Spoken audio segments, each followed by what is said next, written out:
Heroes जैसा कुछ नहीं होता, सिर्फ लूजर्स होते हैं। यहां तक पहुंचना मुश्किल था। शक्ति से दुनिया झुकती है, इसे हासिल कर लो। तुम्हें मारा नहीं, बचाया गया है।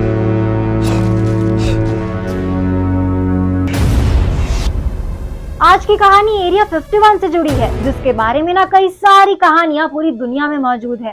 लेकिन जब भी अमेरिकी सरकार से एरिया 51 के बारे में कुछ भी पूछा जाता है ना, तो उनके पास कोई जवाब नहीं होता। तो क्या है एरिया 51 का रहस्य, चलिए जानते हैं।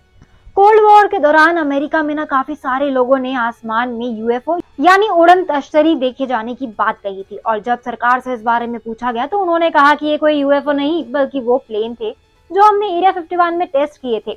और क्योंकि लोगों ने पहले कभी ऐसे प्लेन नहीं देखे थे, इसीलिए ना उनको लगा कि उन्होंने यूएफओ को देखा है। उस वक्त सिर्फ साल 1947 में रोसवेल यूएफओ क्राइस्ट के वक्त ही ना लगभग 300 से भी ज्यादा लोगों ने ये बताया कि उन्होंने ना आसमान में यूएफओ देखा है। और उस वक्त ना एरिया 51 का नामो निशान तक नहीं था अमेरिका सरकार के हिसाब से। जब इस बारे में उनसे सवाल किए गए ना, तो उनके पास इसका कोई जवाब भी नहीं था। 2007 में अमेरिकी डिफेंस डिपार्टमेंट ने यूएफओ के बारे में टॉप सीक्रेट इन्वेस्टिगेशन किया, और बाद में उन्होंने 3 वीडियोस रिलीज किए, जिनमें से एक वीडियो बहुत ही रहस्यमय है, जो कि यूएस एयरफोर्स द्वारा 2004 में लिया गया था। दरअसल 14 नवंबर 2004 को कमांडर डेविड और लेफ्टिनेंट कमांडर जेम्स स्लेट, जो कि पैसिफिक महासागर में अमेरिकी एयरक्राफ्ट निमित्त पर तैनात थे, उन्हें ये कहा गया कि जाकर चेक करो कि पिछले 2 हफ्तों से हमारे रडार पर जो रहस्यमय एयरक्राफ्ट बार बार दिखाई दे रहा है वो क्या चीज है।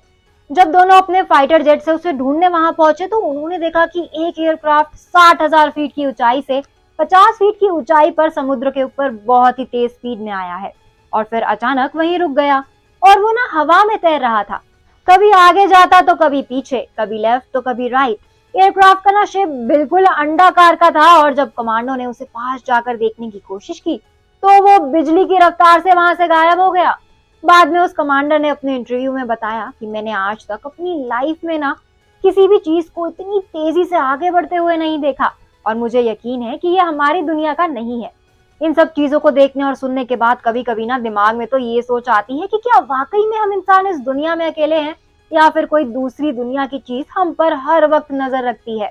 और इन्हीं सब बातों को सुनने के बाद ना लोगों को एरिया 51 में एलियंस के होने का यकीन और भी बढ़ जाता है।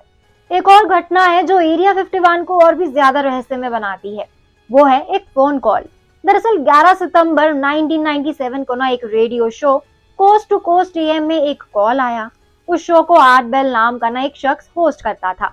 जिसने वो कॉल किया था उसने अपना नाम तो नहीं बताया, लेकिन उसने ये बताया कि वो एरिया 51 में काम कर चुका है और अब उसके पास ज्यादा टाइम नहीं है, क्योंकि वहां की गवर्नमेंट ना उसके पीछे पड़ी है। उसने बताया कि एरिया 51 में काफी एलियंस हैं और सरकार इनके बारे में सब कुछ जानती है। पर अचानक से कॉल के बीच में ही ना रेडियो का सिग्नल गायब हो जाता है, जो उस दिन से पहले कभी नहीं हुआ था। कई लोगों का मानना है कि अमेरिकी सरकार ने ना वो सिग्नल गायब करवाया था ताकि लोग एरिया 51 का सच ना जान सके। उसके एक साल पहले साल 1996 में एरिया 51 को जोड़ने वाले एक 160 किलोमीटर के स्टेट हाईवे का नाम रूट 375 से बदलकर एक्स्ट्रा टेरेस्ट्रियल हाईवे रख दिया गया था। एक्स्ट्रा टेरेस्ट्रियल का मतलब होता है कि हमारी दुनिया से बाहर की चीजें। इस हाईवे पर रेचल नाम का एक छोटा सा शहर पड़ता है, जो कि आखिरी शहर है एरिया 51 से पहले।